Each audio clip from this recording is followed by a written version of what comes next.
What's going on, guys? So this is going to be part 2 of the Nismo bumper conversion tutorial on my 370Z. In the first part I showed you guys how to uninstall the OEM bumpers. In this video I'm going to show you guys how to install the new bumpers that I got from Z1 Motorsports. You're going to have to forgive me if this video isn't as detailed as I normally am with most of my how-to videos, because I didn't get a whole lot of footage shot when I was installing these. Unfortunately, I was in a bit of a rush and I was kind of frustrated at the fact that the paint did not match correctly on the car, so I didn't get as much video shot as I was hoping, and I didn't really talk a whole lot in the video either, so I'll be doing voiceovers for the most part in this. If you guys have any questions though, if I didn't explain something correctly in here, you can leave a comment down below and I'll try and help you guys with that. But here it goes. Here's how to install the Nismo bumpers on your 370Z.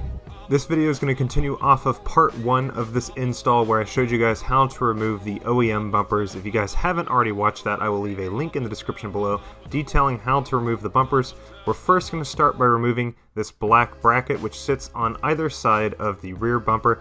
The Nismo style ones are going to use a different type of bracket that we're going to have to install. There should just be 2 bolts holding these on. I think they're both 10mm. You'll go ahead and remove these and then we'll be able to take the bracket off.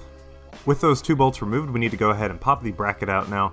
There is probably an easier way to do this that keeps the bracket intact. I was in a bit of a rush and it was really stuck on there, so I went ahead and just used brute force for this by leveraging a flathead in between the bracket and the body of the car, and then I was able to force the bracket off, effectively breaking the clips in the process as well. And in forcing the bracket off on both sides of the car, a piece of the broken clip was left inside the mounting hole, which I had to dig out with a flathead screwdriver and a piece of the trim removal tool. But with this dug out, we are now able to install the Nismo brackets that come with the bumpers. You essentially install these in the reverse order by popping them into place and then reinstalling the 2 10mm bolts. And with these brackets on, we can now install the bumper. Before you do that though, remember to reinstall the bracket that houses the trunk release and the license plate lights. You'll need to reinstall the 10mm bolts and clips that you took off of the OEM bumper, as well as the 2 clips that hold on the license plate. And now it is finally time to install your new Nismo bumper. This is usually easier if you have a friend to help you so that you can have one on each side, but it is also doable if you are by yourself. Just make sure that you support it so that your bumper doesn't fall on the ground and you scratch up the paint.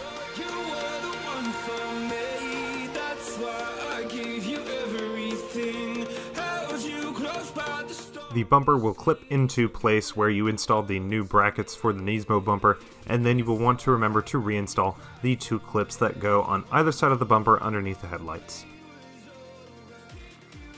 And with your bumper now installed, we're going to go ahead and reinstall the headlights by first, of course, connecting the wiring harness back together, being careful not to tug on the harness too much or otherwise you may end up breaking a wire. And then you'll go ahead and pop the headlight back into place by pushing it into the 2 clips that sit at the top of the headlight.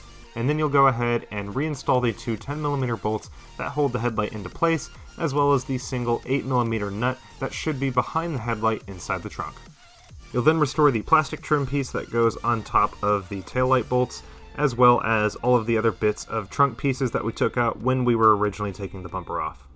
And before I forget, make sure you reinstall the bolts that hold on the corners of the bumper. These will be the same bolts that you took off when removing the OEM one, and they will reinstall in the same place. Make sure you do this before you put the fender liners back on, otherwise you won't be able to get to them.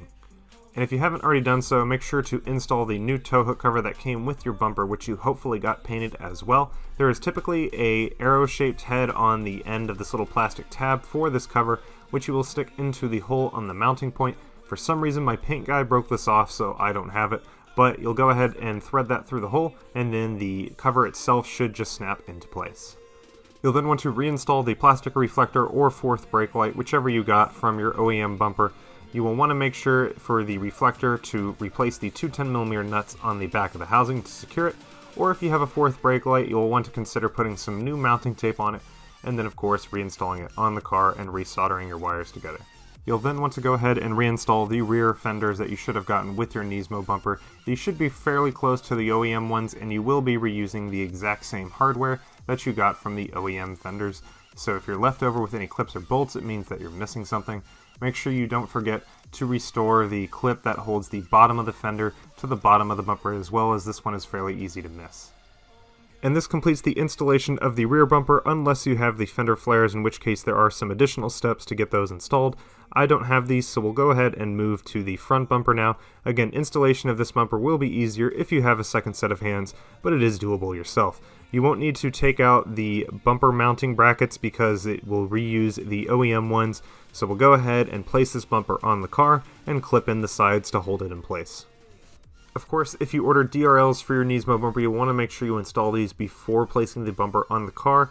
I did not, so I'm not going through the steps here, but I believe there's only 2 screws that you have to use to secure the DRL to the bumper, and then you'll want to make sure to attach your wiring harness before securing the bumper to the car.